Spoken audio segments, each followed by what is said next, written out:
Well, whenever I was told about God, he felt as a separate entity than me. I was always describing of God in a way that he had emotions. He used to get angry. He's happy. He will grace you. He'll bless you. Like certain attributes you would put on to someone of like a parent. You know, will reward you for your good behavior. Will punish you for your bad behavior, and he loves you. But there's still like some level of separation between you and and the God. And I mean, that's how it's narrated in our scriptures in Mm. different religions, and at least in Abrahamic religions. So yeah, Okay, and Hamza, what do you think? For me, God has always been this one supreme being who is not limited to or could be confined into even words. There's a very interesting poetry uh, kalam by Amir Khusro. He says, like, if he can come into your understanding, how can he even be God?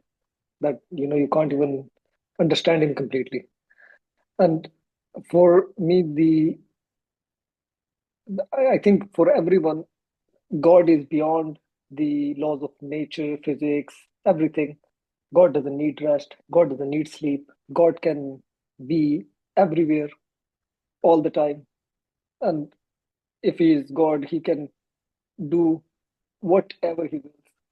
He can change, bring life, death, whatever, and He will forever be there. There's no better explanation, I guess, than Suratul Ikhlas and Ayatul Kursi, I guess, which Allah Himself describes Him. So that for me, that's God who possesses all these qualities. So you've got on one side the kind of almost Casimir describing like the Old Testament God, who's like angry all yeah, the time, and then so Hamza's going into the more philosophical of yeah, it can do yeah, anything. So one thing I just wanted to say, when you sometimes say things about God, a lot of people like to trip you up. And one thing that Hamza said that was quite interesting was that God can do anything. So they come up with the whole kind of puzzle or word game of, well, if God can do anything, can he create a stone that even he himself can't lift up? So it's this, well, you said that God can do anything. So can he create a stone that even he can't lift up? Now, the thing is, sometimes it's knowing, for me, knowing the right questions to ask. Um, and I think it's more kind of case of God can do, if he wills to do something, there's nothing that can stop his will coming to fruition. I think that is the more, for in terms of what God can do, I think that's a more accurate description because God do everything? Maybe it's not in the practice for God to be able to do anything. It's just that if the will of God is there, then nothing can stand between that will and it being accomplished. Uh, Sheikh, this reminds me somebody asked, maybe Ali Radhiyallahu Ta'ala anhu or someone, what God cannot do. Yeah. And he gave like three answers to that as a reply. He said, God cannot create another God Uh-huh. because then that would be a creation. Yeah. God cannot put you out of his kingdom Mhm. because everything is in his kingdom. And there was a third answer that, as you said, can God create a storm which he can't even take away? Mhm. So if he's God, it's not possible. Yeah. Yeah. Yeah. So yeah, that's what it's like. And it comes about from sometimes using, I think, the same language as well-meaning other monotheists, like Jews or Christians. They don't understand that, when you say certain things like God can do anything, is that really what even the scriptures are saying, actually? It's do they actually say that God can do anything? I don't know if the actual phrase that God can do anything is actually not in the Quran anyway. It is more about his powers over everything. That he has complete control over the destiny of all things. So nothing can escape God as being the end. Like nothing can escape God. So whatever purpose it's been made, it will eventually return back to God. So nothing can escape God. So he is also in control of their destiny, so their outcomes. And his powers over all things. That nothing can defeat his power in heaven or on earth. Nothing. So I think it's more that is the perspective that the Quran takes of everything else having, even if it has an illusion of power, that Allah is the only one whose power can't be ever challenged. So that even if a human being is challenging God, it's still within the ability that Allah has allowed that person to have. So there's, in terms of the power and the grandeur of Allah, there's nothing that can thwart that in heaven or on earth. So even interestingly, what Casper, I think the interesting thing that you said about God is it's almost like a big, very, very angry father in the sky for some people, Mhm. and he's got really Mm. good CCTV. Is looking for you to slip up, and I think this can be problematic sometimes. Having this idea about God, what do you think? Yeah, I think it is problematic, and you guys were talking about some of the paradoxes uh, that involves the idea of God, but also like when we're taught, like coming back to the back, like the previous questions, like what type of idea of God was given to us. I think we were also told not to question Mm, God because, and I don't know if it's important or not. Maybe philosophers waste their time just questioning something that cannot be answered. But I think it's really important in a sense that it it's like a question about who you are, what the universe is, and it's the same question, who is God, you know? So it's the same question for me. Like, what is my consciousness? Who is God? What is this all about? All these questions are on the same plane for me, and I think they're very important to ask. And and people also tell me that there's certain levels of like you cannot basically understand certain things about the universe, right?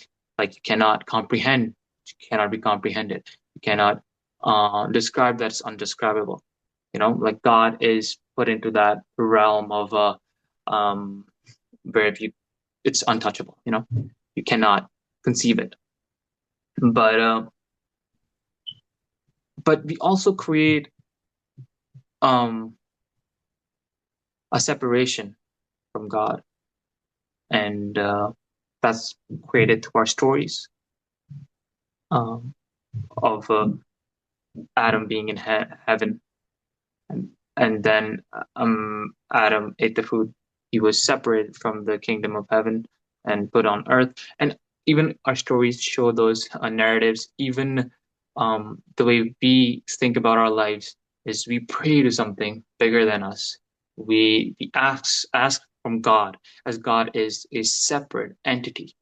I don't. I just wanted to talk more about that. mhm, I feel like that can answer a lot of things, like actually answer in terms of where is God, you know? Is God up in the heaven? Is God somewhere and what is heaven? Well, like where where's that else? like you know what I mean? And what is separating heaven from earth, you know? And or yeah, the questions like that. I don't know if God is separate from anything. Um I don't like to think like that because I don't feel like there's a separation between like on a philosophical and on a quantum level. I don't think there's a separation between anything. There's I don't know how to describe that space of this is God and this is me. They're two entities. Mm, You know, God created something. mhm, I created a shelf. I yeah. don't know how is that shelf different from me. Like I don't know how to describe, like, you know what I mean? Mhm. Like, how is that shot, like cabinet that I made as a carpenter? How is it different from me? Like, what is it? Like on an atomic level, it's not different. On a um like it's what is the difference, you know? Like, is the air is the diff like what is separating me from that table? So you can say, like you said, at the film, like maybe from an atomic level, you said that it's like the same. Yeah, But the difference, which so there is some thing that is linking almost that is yeah, quote unquote the same, but not the same at the same time. Because yeah. I think the table took you or depended on you for its existence. Mhm. And for as long as it's there, if it requires some maintenance, then it's still, the separation isn't maybe, if we're talking about God, maybe we always tend to think of the separation as being physical. Mhm. Maybe that's the wrong way to look at it. I think you're maybe on right in that sense, that it's not about physically being separate, but it's a matter of being more than anything else. Again, going back to power, that only Allah is the one that is absolutely necessary. So it's not about, maybe if you want to look at it, physical equals quantity. We're not looking at quantity, we're looking at quality of things. But only Allah is absolute perfection and needs no one. Whereas Uh, anything else, I look like, that can exist physically or not, or even that something that could exist or not exist. Everything else depends on Allah. You're saying something, Hamza? yeah, the, what Qasim was saying, like about the table or whatever creations, let's say, what are made by human or even animals or whatever, there's one big difference that Allah is Khalik. Khalik is Hmm. someone who can create something from nothing, from complete nothing. And this is what makes him Allah. For us, we take the things that Allah has already created and we redesign them, we play with them, and we try to make new shapes out of them, or whatever we do, we use what Allah has created in advance. So we have not created anything out of thin air or even from literally nothing. So this is one big difference that would always stay there, I guess, of course. Yeah. I think what you're touching upon a little bit, Carson, is the idea of, certain people have kind of touched on it in Islamic history, like Ibn Arabi, of trying to, they're trying to get to this idea that there is only Allah. Like you said, if you're saying that there is separate entities such as myself, then that's almost like a form of shirk. And they're trying to get to this, almost like trying to say, similar to what Christian philosopher Meister Eckhart called God is the ground of all being, so that there's nothing that doesn't have at their, the most basic level of their being God. But it means that, but then again, what's the separation then? Because there has to be some separation. Yeah, I agree. And when this separation part, like this question becomes even deeper, is when you think about the revelations, you know. Like we all know that these prophets were definitely getting some sort of uh communication from the realm of like from another dimension or something that we don't even know how these things were getting transferred, like what sort of what type of consciousness they were tapped into, that they were able to um talk about these ideas, even back then, about peace, love, and harmony, and all these rules that they prescribed. And uh and they were very they they were definitely hearing a voice. Other I don't think they were lying, and I think they were telling the truth. And and that is one thing that I think about, that okay, yeah, sure, the God is everything, but there's, what is that voice coming? Where is that coming from? How are they seeing those angels? what type of consciousness they are tapped into, that they are able to relay those messages to the people. Even if those are miscommunicated, communicated properly, that's not important. The fact that they were able to get those messages, it's is in itself fascinating. Like, Mm. then where are they coming from? What, like, I mean, yeah, you know what I mean? Mm. Yeah. Again, it comes back to what you were saying before. Where is God then? If they're coming from somewhere, then where are they coming from? You may have some people that say that, they're not coming, and I'm just putting this out, it's not what my belief or whatever. I think they're quite interesting. But, that when people tap into that, they're not tapping into something outside of themselves. It's like, it's almost within the human being themselves that has something, so many deep, deep, deep, deep layers. And it's not about going outward, it's actually going so far inward that you tap into something. And that's what comes out as revelation. It still comes from God, but it's when you go so far back down into the ground of your being, as what Master Eckhart would call it, or Muslims would call it the source of all being, which is Allah. That's how they tap into that. That's why, the Prophet meditated, because he wasn't, he was, in terms of outside stimuli, was not getting that. He was going deeper and deeper into himself and taking the journey into himself. And that's where he tapped into the fountainhead of all revelation, possibly. And again, it's coming back down to seeing heaven as somewhere physically distant up there, maybe beyond the universe. It could be, or it could just be that there's worlds that are maybe surrounding us all the time and we can't see it because of our eyes. And it's happening right now, all around us. Mhm. Maybe. So again, it's like, our brains are spatially, made to see things in a spatial manner. And maybe that's part of the illusion as well. It's Time as also well. like we can only see the spectrum of light in a range that's okay for our eyes to see, but the range itself is much, much, much wider. So there are animals who have a shorter or a longer range, let's say, than humans. So it's possible that for certain people, let's say prophets, of course, Allah lifted the veil and gave them the, because even if they were able to reach those dimensions, that was with the permission of Allah, because Allah allowed that to happen for them. And also, like one thing which, let's say, Angel Jibrail is always mentioned very highly as being the messenger of Allah.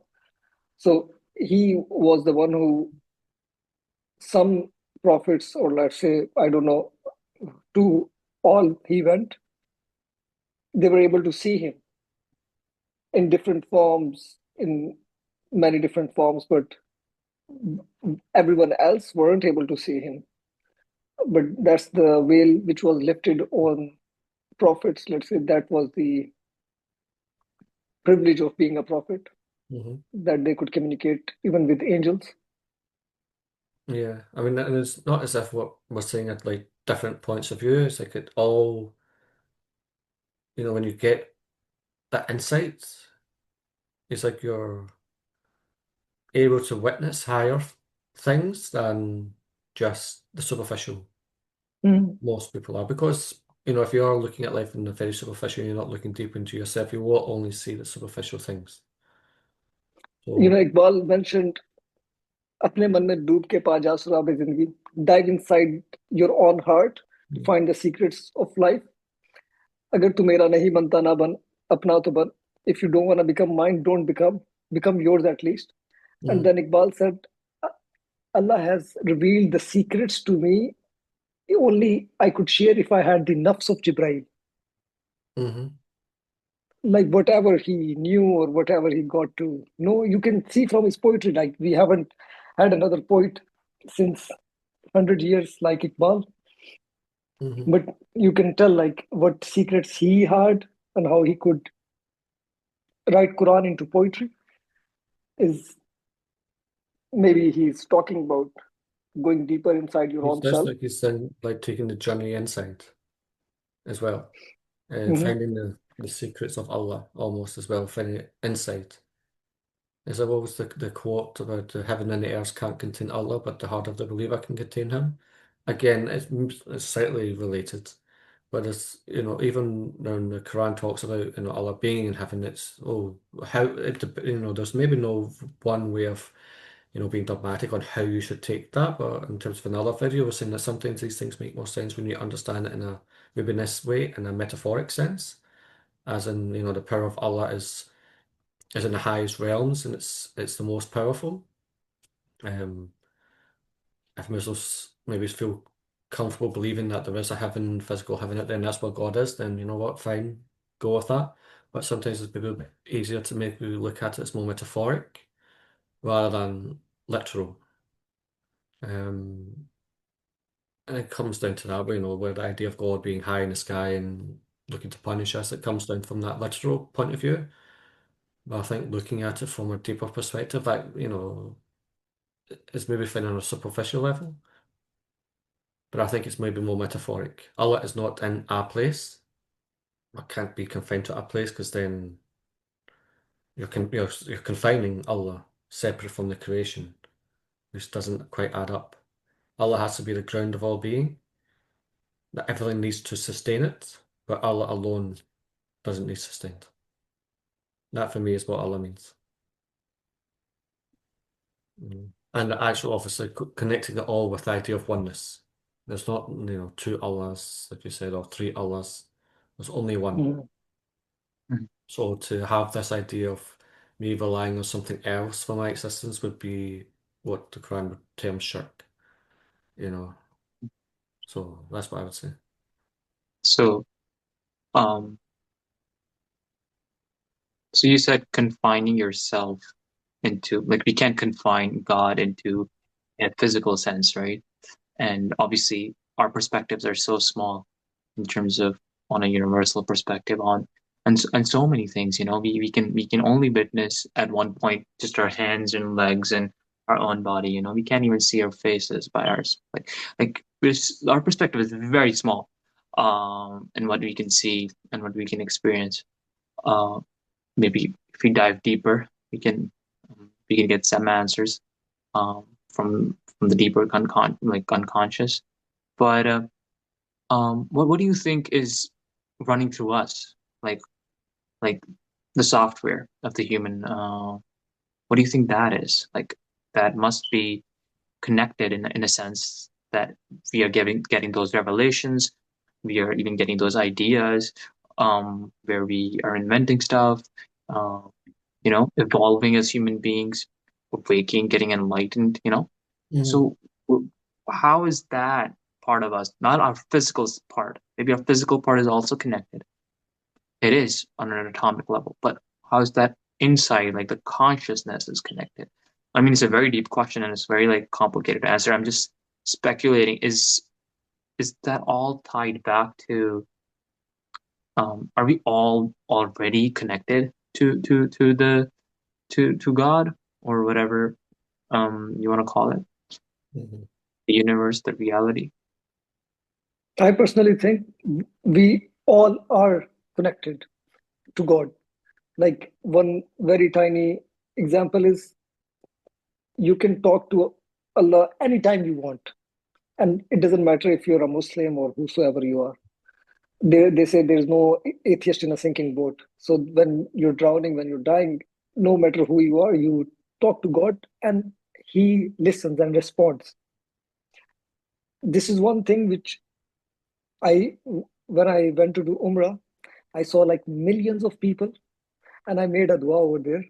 And there was this stupid idea in my head like, there are so many voices, like so many applications going up, my number, I don't know when will it come or what. But immediately I got the answer and I was like, wow, this hotline is so fast and Allah is connected to every single one of them. So our soul itself, as they say, is made on the skies. And this is